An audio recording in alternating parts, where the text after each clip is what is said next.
जय श्री राम, जय श्री बालाजी महाराज, जय माता की।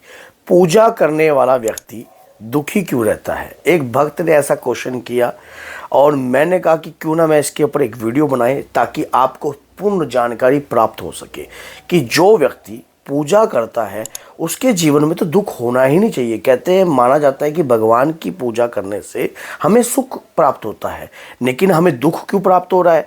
तो आज सारी जानकारी आपको इस वीडियो में प्राप्त हो जाएगी। वीडियो के एंड तक बने रहना ताकि आपको कोई भी पार्ट आपका मिस ना हो।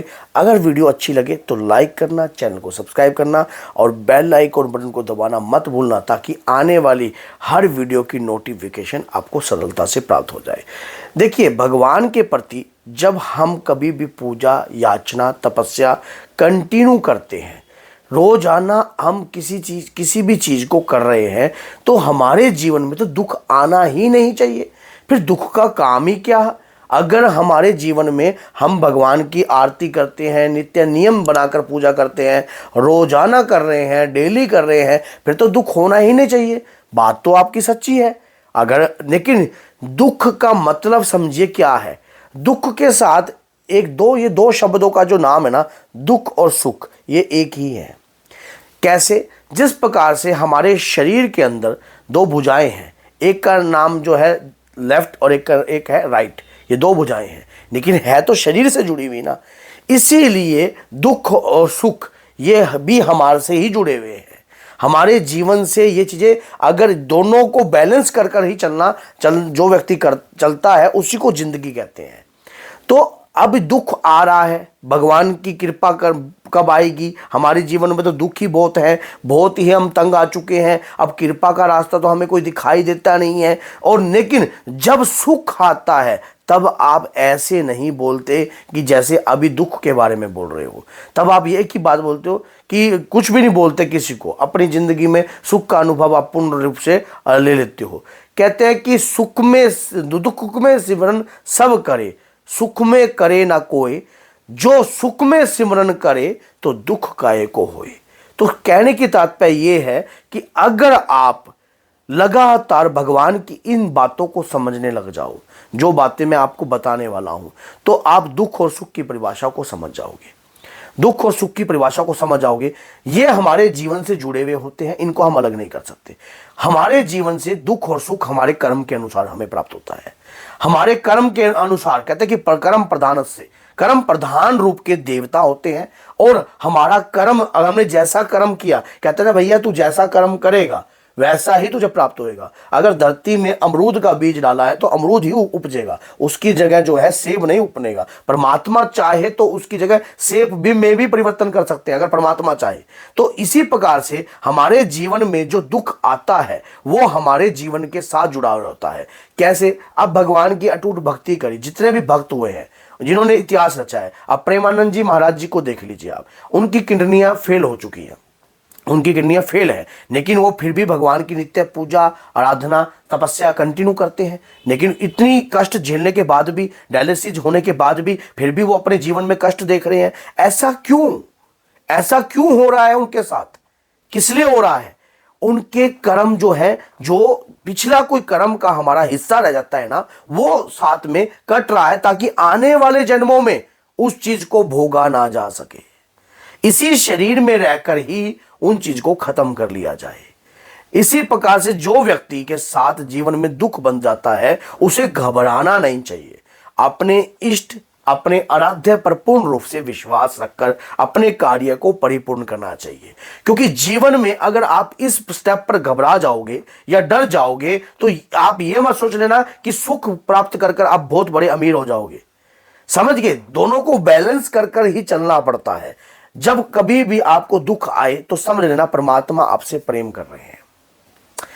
आप कैसे करें? आप पूजा रोज कर रहे हो, फिर आप ये दुख तो आप प्राप्त नहीं करना चाहते, आप तो सुख ही सुख चाहते हो। लेकिन शरीर के एक हाथ के बगैर तो आपका जीवन अच्छा लगेगा नहीं। तो हाथ तो दो ही है, तो आप दोनों को बैलेंस करके ही चलना जिंदगी है। अब आप सोचो, बैलेंस का मतलब कैसे? अब एक हाथ आपका लंबा हो और एक हाथ छोटा हो, क्या वो बैलेंस अच्छा लगेगा आपको?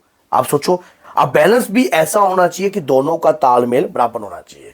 अगर आप चाहते हो कि आपके जीवन में दुख ना आए और सुख भी प्राप्त रहे। भक्ति पूजा पाठ हमें यही मार्गदर्शन सिखाता है कि हमें अपने कर्म का बोध होकर हम अपने कर्मों को काटें और कर्मों के अनुसार चलें। उसके बावजूद भगवान की भक्ति पूजा पाठ करके ही हमें यह शिक्षा प्राप्त हो रही है नियमित रूप से कार्य करने की। अगर ये पूजा पाठ को आप गलत तरीके से लेके जा रहे हो, पूजा पाठ करने से आपके अंदर जो है क्या करुणा उत्पन्न होती है, दया उत्पन्न होती है किसी जीव के प्रति भी, किसी इंसान के प्रति भी। अगर आप हनुमान जी के भगत हो तो सबसे पहली बात तो यह, हनुमान जी तो चाहकर भी किसी का बुरा नहीं करते।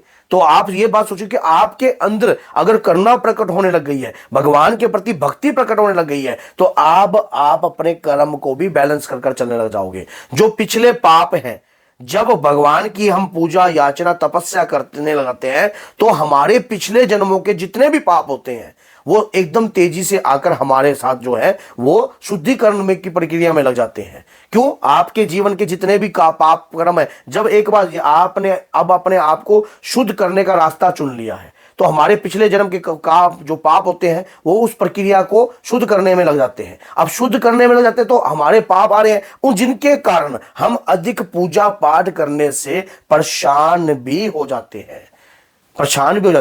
लेकिन अब यहां तक का तो स्टेप सही था। अब सेकंड पार्ट क्या है?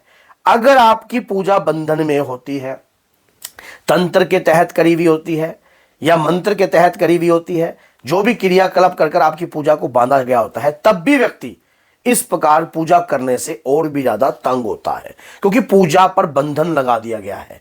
अगर आप पूजा करोगे तो उसके कारण आपके घर में लड़ाई झगड़े कलेश ये भी उत्पन्न रहेंगे। ये बंधन की प्रक्रिया है। इसके ऊपर मैंने डिटेल में वीडियो बना रखी है, आप चैनल पर देख सकते हो। अगर आपकी पूजा बंधन में है तो आपको किस प्रकार के संकेत प्राप्त होते हैं, और अधिक पूजा पाठ करने वाला अगर परेशान रहता है तो भगवान की परीक्षाएं भी होती हैं।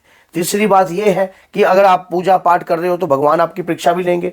अगर परीक्षा में अगर आप सफल होगे तो उसके बाद ही आपको सफलता की प्राप्ति होगी। तो अगर जीवन में अगर दुख आपके पास आ रहा है या कोई आपको तंग कर रहा है, परेशान कर रहा है, कुछ भी कर रहा है, तो क्या पता भगवान आपके धैर्य की परीक्षा ले रहा हो, क्या पता आपकी बुद्धि और विवेक की परीक्षा ले रहा हो कि कितना इसके अंदर सब्र है, कितना इसके अंदर पेशेंस रह गया, कि कितना ये भक्ति पूजा पाठ का होने के बावजूद भी सामने वाले के प्रति दया रखता है या नहीं रखता, या इसके पास धन का अगर समर्थ आ गया है और तब भी ये दुखी है, तब भी दुख इसका जीवन से हट नहीं रहा है। तो क्या पता, देखिए कहते हैं कि भगवान जो भी करते हैं अपने पुत्र और अपने भक्त की भले के लिए ही करते हैं। जो भी आपके जीवन में आज तक जो घटित हुआ है, आप कभी भी देख लेना, अगर आपको जीवन में आपके साथ ऐसा कुछ जरूर हुआ होगा कि जब किसी चीज के लिए आप अग्रेसिव हो और भगवान के आगे आपने पूजा याचना तपस्या करी हो कि मुझे ये चीज मिल जाए, लेकिन बाद में जब आपको समझ आ जाती है तब आप उसके लॉस एंड प्रॉफिट को देखते हो। हाँ, अगर उस वक्त मैं अगर इस रास्ते पर चला जाता